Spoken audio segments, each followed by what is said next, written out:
Hey guys, Dave here from Easy Country Cooking and Cook and Share. You know, I've made French onion soup, just about French onion everything, but I've never made French onion meatballs, so I decided to give it a try. It came out absolutely incredible. Easy to make, you are gonna love it, so let me show you how to do it. Okay guys, we're gonna get started here by adding about a pound of medium ground beef to a bowl. Follow this up with a tablespoon of my good old favorite Worcestershire sauce. Another 2 tablespoons of good old ketchup. A teaspoon of garlic. Yes, I have to have my garlic. Then a couple of teaspoons of something I always use, Italiano seasoning or Italian seasoning. A dash of salt, about another teaspoon. And of course a teaspoon or 2 of ground black pepper. I love ground black pepper, so you can cut back or add a little more if you like. Then grab up that ground beef and blend everything together. And this is my standard recipe for anything ground beef based, hamburgers, meatloaf, whatever it might be. If you watched any of my videos, you've probably seen this 100 times, but it is good and it works.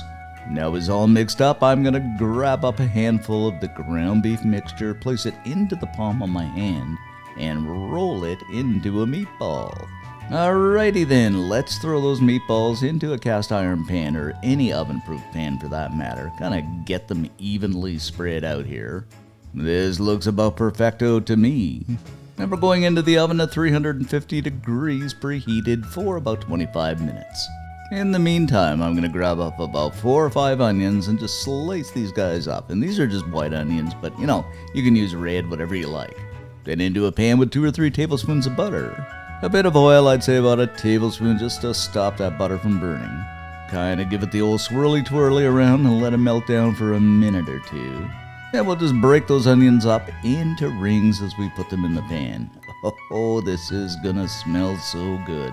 Because I don't know about you guys, but there are a few things nicer than the smell of caramelized onions. Of course, we're gonna go in with a bit of salt. That does help release the water in the onions. Give everything a good stir here. And we're still over medium-high heat, but what we're gonna do now is reduce the heat to low and let them cook away, stirring occasionally on low and slow for a good 20 minutes. And lo and behold, isn't that amazing? Once those onions are done, so are the meatballs, and they're looking and smelling so good too. Because just look at them, guys. Don't they look fantastical? Oh, I could eat these on anything, sandwiches, whatever you have, whatever you want. But anyway, let's go into that onion pan with about a cup and a half of water, depending on how gravy-like you want it. A couple of bay leaves and a sprig of thyme. A teaspoon of the old garlic powder.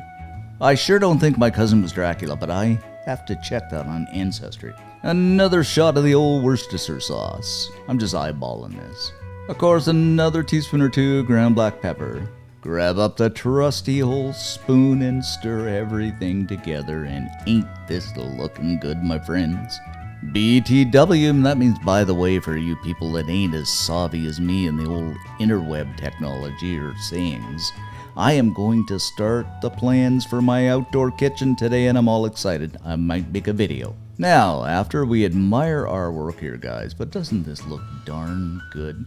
I'm going to go over the top of those meatballs with those onions. And of course, the gravy. A spooning and a slurping and a drawing and whatever we will go. Grab up some old croutons, and of course I cheated and got these from the store. You can make them, from scratch too, but I can't be bothered. Over top of those meatballs and onions with the croutons. Then you guessed it, a few slices of Swiss cheese, because it wouldn't be French onion without Swiss cheese, of course. Of course you can use other cheese too. Seeing I'm being so methodical, I have to get a little piece in the middle here. We have to be a perfectionite. Now we are going back into that oven for about 10 minutes or so until everything heats up and that cheese melts down. After a few minutes in the oven, guys, we are pretty much done, and just look at this. I'm going to garnish things up with a bit more thyme, and maybe if you want, I could go to the garden and get some parsley, but I don't know. Dig in here and just look at this, guys. Absolute perfection. I mean, how can you possibly not like something like this? I don't know. Maybe some people do, but I'm gonna love this. And you bite into it, guys. It's worth every minute you put into making it. It is so good. The family's gonna love it. Everybody's gonna love it.